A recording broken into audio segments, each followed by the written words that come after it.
నమస్తే RK news తెలంగాణకు స్వాగతం. ఈరోజు ముఖ్యాంశాలు.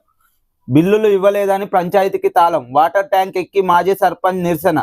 హన్మకొండ జిల్లాలోని నడికూడ మండలం మాజీ సర్పంచి పంచాయతీ బిల్లులు ఇవ్వలేదని నిరసన తెలిపి గ్రామ పంచాయతీకి తాళం ఇవ్వడం జరిగింది. మరియు తాళం వేసినాక ట్యాంక్ ఎక్కి కూడా నిరసన తెలపడం జరిగింది. అంటే ఇంత అధ్వానంగా మారింది రాష్ట్ర ప్రభుత్వ విధానాలు. అంటే ఒక గ్రామ పంచాయతీ కట్టిన సర్పంచ్కి విధులు ఇప్పటి వరకు మంజూరు చేయక ఏం చేస్తుంది అని ఎక్కడికక్కడ నిలదీస్తున్న సర్పంచులు.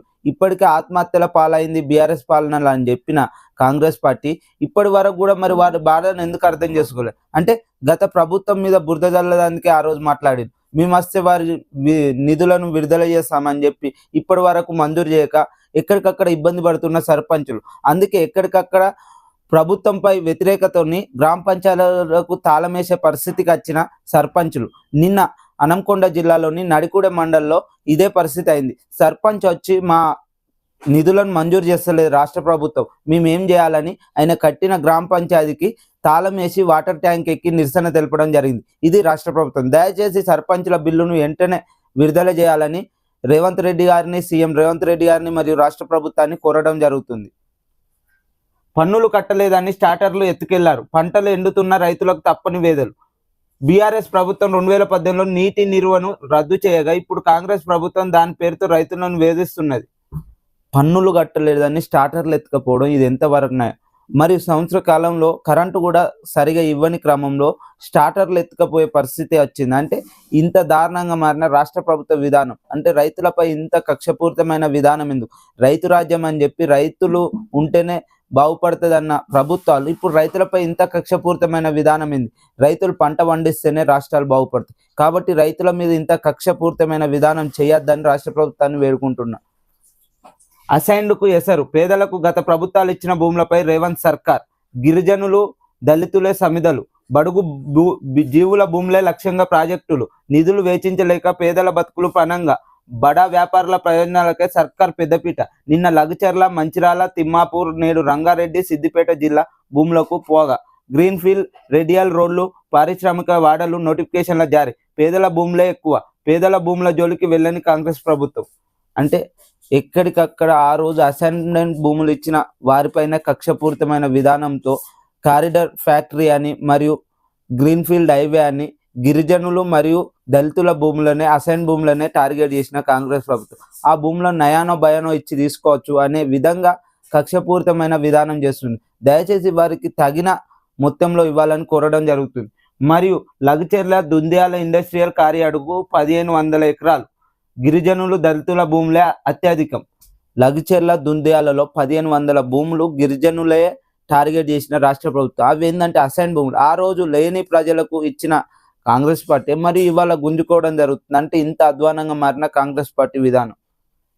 తిమ్మాపూర్లో 567 ఇండస్ట్రియల్ పార్క్ ఎకరాలు. ఇందులో మొత్తం దళితుల భూములే. తిమ్మాపూర్లో ఇండస్ట్రియల్ పార్క్ పెడతానంటే ఆడ అసైన్మెంట్ భూములనే టార్గెట్ చేసింది. 567 ఎకరాలు. అది మొత్తం దళితులే కావడం ఇది ఎంతవరకు న్యాయం? దయచేసి వారికి పంట పొలాలకు సరైన రేటును కట్టియాలని కోరడం జరుగుతుంది. మంచిరాలలో 276 పారిశ్రామిక వాడ ఎకరాలు. ఇందులోనూ దళితుల భూములు ఎక్కువ. మంచిరాలలో కూడా పారిశ్రామిక వాడ పెడతానంటే 267 ఎకరాలు. ఇవి కూడా దళితులే కావడం.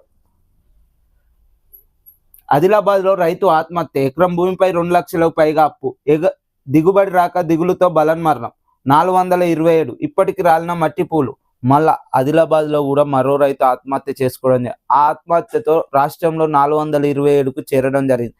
రాష్ట్ర ప్రభుత్వం సంవత్సర కాలంలోనే గింత ఆత్మహత్యలకు ఎక్కువ కావడం జరుగుతుంది. దయచేసి కావున రైతుల పక్షాన వారికి రుణమాఫీ, రైతు భరోసా కరెక్ట్ టైంకి వేయండి.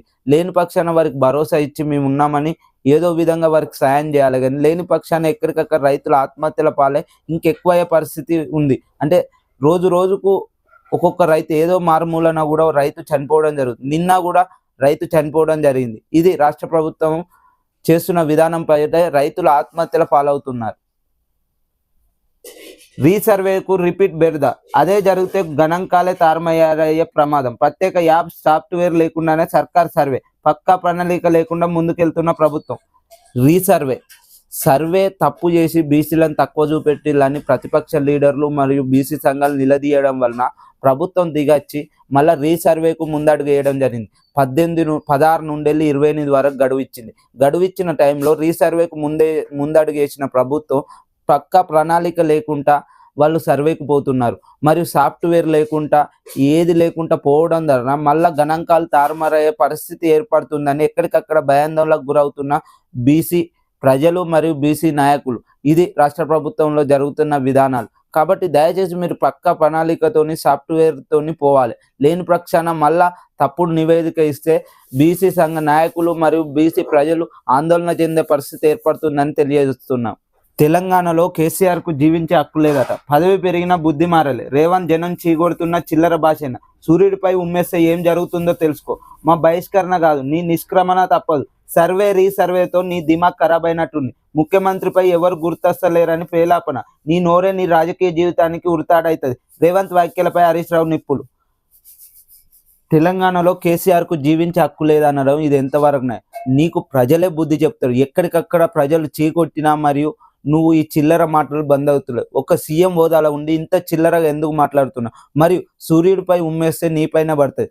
నీ ఈ అనుచిత వ్యాఖ్యలే నీకు రాజకీయంగా ఉరితాడవుతుందని ఎక్కడికక్కడ మండిపడుతున్న హరీష్ రావు గారు. గుమ్మిడాలను మరో లగచర్ల చేయొద్దు. పచ్చని బ్రతుకుల్లో కుంపటి పెట్టొద్దు. ఇది ముమ్మాటికి ఎమర్జెన్సీ పాలనే. ప్యారానగర్లో డంపియార్డ్ వద్దని అసెంబ్లీలో వేదిక గలమెత్తుతా. హైకోర్టు స్టే ఉన్న పనులు చేస్తున్నారు.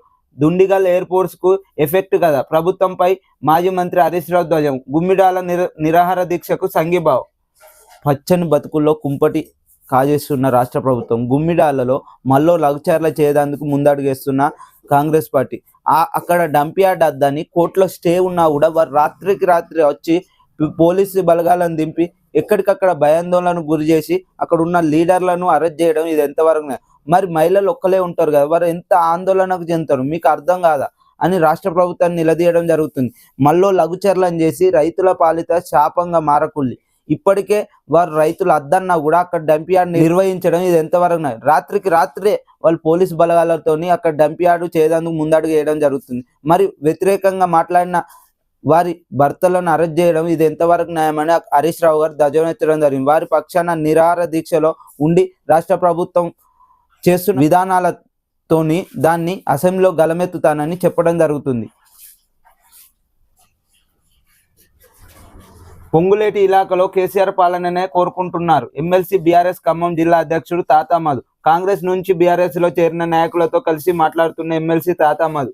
ఖమ్మం జిల్లాలో పొంగులేటి నియోజకవర్గంలో ఎమ్మెల్సీ తాతా మధు అధ్యక్షలో చేరిన కాంగ్రెస్ పార్టీ నాయకులు ఇక్కడికక్కడ కాంగ్రెస్ పార్టీలో ఇమడలేక మరియు కాంగ్రెస్ చేస్తున్న విధానాల వలన ప్రజలలో వ్యతిరేకత వస్తుంది. దాని వలన ఎక్కడికక్కడ సొంత నియోజకవర్గాలలో ఉన్న మంత్రి నియోజకవర్గాలలో కూడా కాంగ్రెస్ పార్టీ నుండి టీఆర్ఎస్ పార్టీలోకి రావడం జరిగింది. నిన్న పొంగులేటి నియోజకవర్గంలో కూడా ఇదే పరిస్థితి. కొంతమంది నాయకులు కాంగ్రెస్ నుండి వెళ్ళి ఎమ్మెల్సీ తాతా మధు బీఆర్ఎస్ పార్టీలో చేరడం జరిగింది.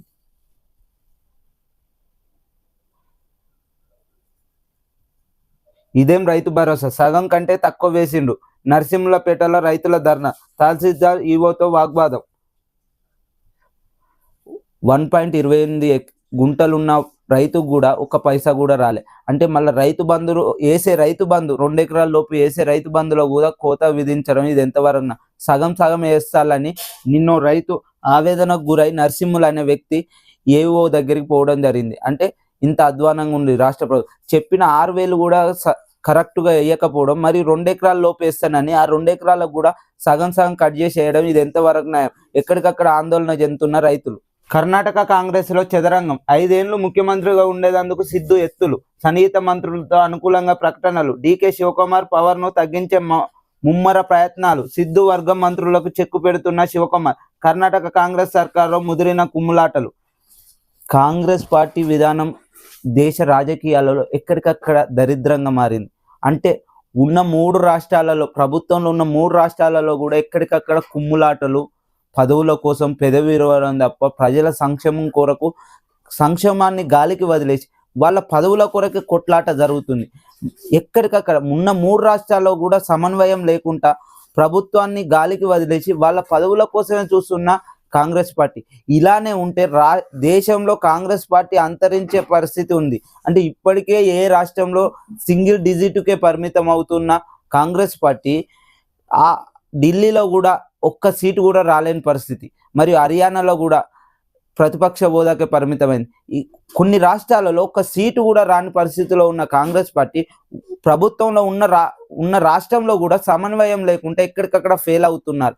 అంటే ప్రజలలో వ్యతిరేకతకు గురవుతున్నారు. ఎందుకంటే ఇప్పటి వరకు ఉన్న 3 రాష్ట్రాలలో కూడా సమన్వయం లేకుండా మంత్రులు సీఎం పదవి కొరకు పోటీ పడుతున్నారు. అదేవిధంగా కర్ణాటకలో జరుగుతున్న పరిస్థితి ఏంటంటే డికే శివకుమార్ గారు, సిద్ధరామయ్య గారు ఆ రోజు ఓరాఓరిగా సీఎం పదవికి పోటీ పడి జాతీయ హోదాలో ఉన్న రాహుల్ గాంధీ గారు, సోనియా గాంధీ గారు చెప్పిన ప్రకారం 2.5 ఏళ్ళు మీరు 2.5 ఏళ్ళు నువ్వు అని చెప్పి వారికి సమన్వయం చేయడం జరిగింది.